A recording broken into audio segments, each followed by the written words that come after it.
Mahadev batting app case में ED का बड़ा एक्शन।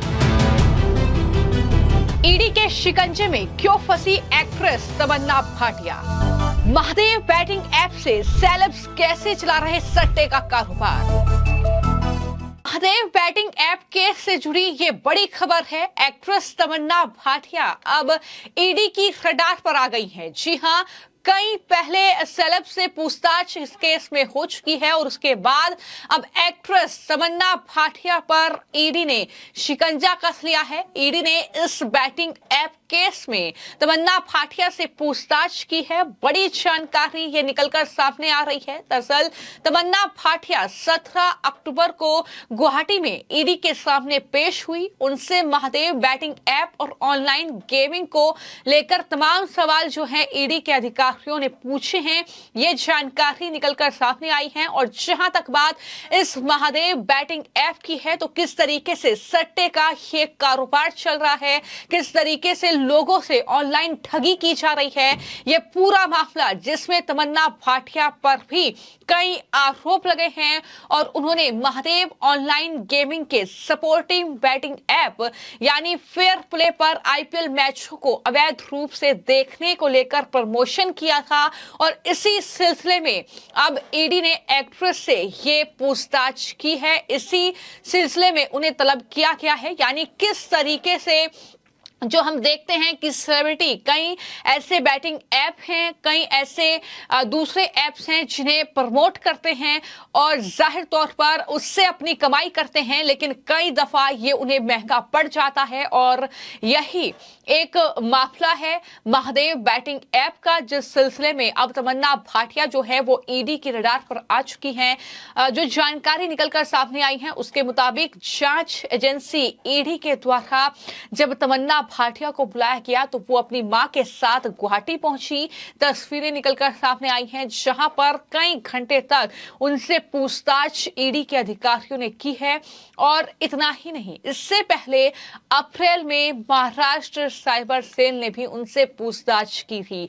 यानी ये दूसरी दफा है जब महादेव बैटिंग ऐप केस की आंच तमन्ना भाटिया तक पहुंची है। और इसी साल अप्रैल में फेयर प्ले ऐप पर आईपीएल मैचों को प्रमोट करने के आरोप में महाराष्ट्र साइबर सेल के द्वारा भी उन्हें तलब किया गया था। महादेव सट्टेबाजी ऐप घोटाले ने काफी ज्यादा कहीं ना कहीं हलचल पैदा की थी, न सिर्फ राजनीतिक गलियारों में बल्कि बॉलीवुड में भी। और अनुमान यह है कि इसमें 15,000 करोड़ रुपए का घोटाला हुआ है, जिसकी जांच लगातार जारी है। और तमन्ना भाटिया पहली एक्ट्रेस ऐसी नहीं है जो ईडी की रडार पर आई है। इससे पहले रणवीर सिंह और श्रद्धा कपूर जैसे जो एक्टर एक्ट्रेसेस हैं उनसे पूछताछ हो चुकी है। टीवी से भी अगर कई चेहरों का जिक्र किया जाए तो कई एक्टर ऐसे हैं, साथ ही कॉमेडियन, चाहे वो भारती सिंह हो फिर चाहे वो कपिल शर्मा हो, इन तमाम लोगों से पूछताछ हुई है। तो कुल मिलाकर ये एक बड़ा घोटाला जो है बैटिंग ऐप में हुआ है। इस तरीके से कहीं ना कहीं लोगों से ये ठगी की गई है। तो ऐसे में जांच के चक्कर में अब तमन्ना भाटिया फंस चुकी हैं। और जाहिर तौर पर जब मैं जिक्र कर रही हूं इनके आरोपों का तो यही निकलकर सामने आया है कि महादेव बैटिंग ऐप ने दरअसल क्रिकेट टूर्नामेंट के ऑफिशियल ब्रॉडकास्टर वाईकॉम 18 की परमिशन के बिना अवैध रूप से आईपीएल मैचों को स्ट्रीम किया था। इससे भारी नुकसान हुआ था। तमन्ना भाटिया पर फेयर प्ले ऐप से उस वक्त जुड़ी थी, यह आरोप उन पर है। महादेव के सपोर्टिंग ऐप फेयर प्ले को प्रमोट करने के चक्कर में वो जांच के दायरे में आई है। और इतना ही नहीं, बता दें कि इस तरह का जब घोटाला हुआ है तो जानकारी ये भी है कि महादेव बैटिंग ऐप और साथ ही HPZ ऐप लोगों को 57,000 रुपये लगाने पर हर दिन 4,000 रुपये देने का वादा करता है, जिसके जरिए इस ऐप ने करोड़ों लोगों को ठगा है, रुपयों की ठगी की है। और जानकारी के मुताबिक इस ठगी के लिए सेल कंपनियों के नाम पर फर्जी अकाउंट अलग अलग बैंकों में खोले गए, इनमें इन्वेस्टर्स से पैसे ट्रांसफर करवाए गए। वही मामले में एक्ट्रेस तमन्ना भाटिया पर अब इस तरीके से इस बैटिंग ऐप के सपोर्टिंग ऐप पर आईपीएल मैच को अवैध तरीके से देखने को लेकर जो प्रमोशन उन्होंने किया उसका आरोप है। और इसी सिलसिले में अब ईडी ने उनसे ये पूछताछ की है। कई घंटों की पूछताछ में क्या खुलासे तमन्ना भाटिया ने किए हैं ये तो आने वाले वक्त में देखना होगा। लेकिन जब हम बात महादेव बैटिंग ऐप की कर रहे हैं तो ये एक जाहिर तौर पर जो है सट्टेबाजी ऐप है और किस तरीके से छत्तीसगढ़ की सियासत में इस ऐप का खूब असर देखने को मिला था, जहां पर सियासी तौर पर बड़ा परिवर्तन भी इस ऐप के जरिए हुआ था। क्योंकि छत्तीसगढ़ के पूर्व मुख्यमंत्री कांग्रेस पार्टी के नेता भूपेश बघेल का नाम भी इस ऐप के सिलसिले में निकलकर सामने आया था। उन पर दरअसल आरोप लगे थे, वो इस केस में आरोपी हैं। ना सिर्फ ईडी बल्कि सीबीआई भी इस पूरे मामले की जांच कर रही है। उसको ईओडब्ल्यू दिया, एसीबी को दिया और उसके बाद फिर सरकार ने उसको सीबीआई को सौंप दिया और तब से कार्रवाई होना बंद हो गया। नहीं तो पुलिस, राज्य पुलिस है, वो दूसरे प्रदेशों में भी जाके कुछ कुछ कार्रवाई तो कर रहे थे, आईबास कर रहे थे सरकार, लेकिन उसमें कोई ठोस कार्रवाई हो नहीं रही थी। और अब जाके सौरभ चंद्राकर को पकड़े हैं तो सवाल ये उठता है कि सबसे पहले महादेव सट्टा बंद होगा कि नहीं होगा। और बंद नहीं कर रहे हैं तो उसके पीछे कारण क्या है? क्या कारण लगता है कि क्यों नहीं बंद किया जा रहा है? सीधी सी बात है कि आरोप दूसरे पे लगाओ और खुद पैसा वसूली करो। केंद्र सरकार में बैठे हुए लोग कर रहे हैं सब काम। तो कहीं ना कहीं जो मामला है लेन देन का ये कि सौरभ चंद्राकर को के पीछे सरकार जो है। हाँ भाई, भारत सरकार चाहे तो क्या नहीं कर सकती। वैसे भी भारत सरकार जितने भगोड़े हैं उसको तो एक को पकड़ के ला नहीं पाई। उस समय भी एक को पकड़े थे और काउंसिलेट जनरल है वो उसको बयान लेके छोड़ दिए। चाहे तो उस समय गिरफ्तार कर सकती थी, लेकिन उन्होंने किया नहीं। इसका मतलब ये है केवल ये लेन देन का बड़ा मामला लगता है।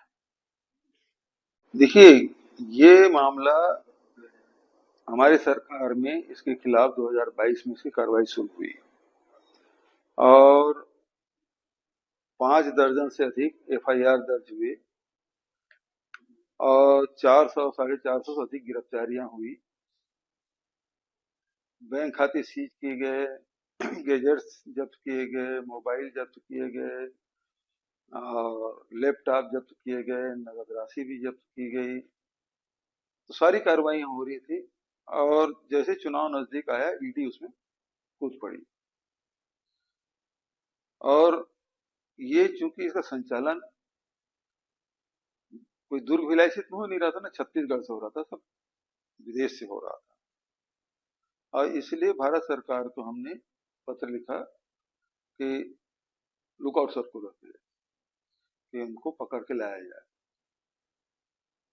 और ठीक चुनाव के पहले, इसके पहले चल रहा था रवि उत्पल और सौरभ चंद्राकर के खिलाफ केस। शुभम सोनी नाम का एक आदमी, अचानक उसका वीडियो आता है और अपने आप को उसका मालिक बताता है। रवि उत्पल और सौरभ चंद्राकर उसके नौकर है और सरकार बदल गई, दोनों डबल इंजन की सरकार है। लेकिन अभी केवल सौरभ चंद्राकर की गिरफ्तारी की सूचना है। वो कब लाया जाएगा उसकी अपनी प्रक्रिया है, कब तक होगा इसके पता नहीं। लेकिन दूसरा रवि उत्पल कहाँ है, तीसरा इनके मालिक जो शुभम सोनी है वो कहाँ है। और सबसे बड़ी बात यह है कि ये महादेव सट्टा बंद क्यों नहीं हो रहा है। इसे बंद करने की जिम्मेदारी भारत सरकार की है और उन्होंने अभी तक बंद नहीं किया है। तो सवाल ये उठता है कि पहले तो मुझ पर आरोप लगाते थे प्रोटेक्शन मनी लेते हैं। प्रोटेक्शन मनी लेने वाले मुख्यमंत्री एफआईआर और कार्रवाई करेगा, न केवल एफआईआर, बल्कि 450 लोगों की गिरफ्तारी होना, बल्कि देश के दूसरे राज्यों में भी चल रहा है वो। लेकिन दूसरे राज्य में कहीं FIR नहीं, कोई कार्रवाई नहीं। तो अब क्या प्रोटेक्शन मनी राज्य सरकार और भारत सरकार में बैठे हुए लोग ले रहे हैं? इस बात का खुलासा होना चाहिए। या तो बंद करें, भारत सरकार बंद कर सकती है। कई कांग्रेस के नेता इस पूरे जो सट्टेबाजी ऐप है इसमें फंसे हुए हैं। हालांकि जो बड़ी जानकारी हाल ही में निकलकर सामने आई है उसमें ये जानकारी आई है कि महादेव बैटिंग ऐप के जो मालिक हैं सौरभ चंद्राकर, उनकी दुबई से गिरफ्तारी दरअसल कर ली गई है। और जब दुबई से सौरभ चंद्राकर की गिरफ्तारी हुई है तो उसके बाद भी छत्तीसगढ़ के पूर्व मुख्यमंत्री भूपेश बघेल उल्टा जो है वो सरकार पर ही आरोप मर रहे हैं। उन्हें ही वो दरअसल ये कह रहे हैं कि आखिर इस ऐप को बंद क्यों नहीं किया जाता, इस ऐप को दरअसल इस तरीके से प्रमोट क्यों किया जा रहा है, ये तमाम सवाल जो है सरकार से ही पूछ रहे हैं। तो कुल मिलाकर महादेव सट्टेबाजी ऐप को लेकर अब लगातार ईडी का तगड़ा एक्शन जो है वो देखने को मिल रहा है, न सिर्फ राजनीतिक हस्तियों पर बल्कि इस ऐप के प्रमोटर्स पर और साथ ही तमाम सेलिब्रिटीज जिन्होंने इस ऐप को प्रमोट किया है उन पर लगातार शिकंजा कसता हुआ फिलहाल नजर आ रहा है। इस पूरे मामले को लेकर आपकी क्या राय है, हमें जरूर बताएं।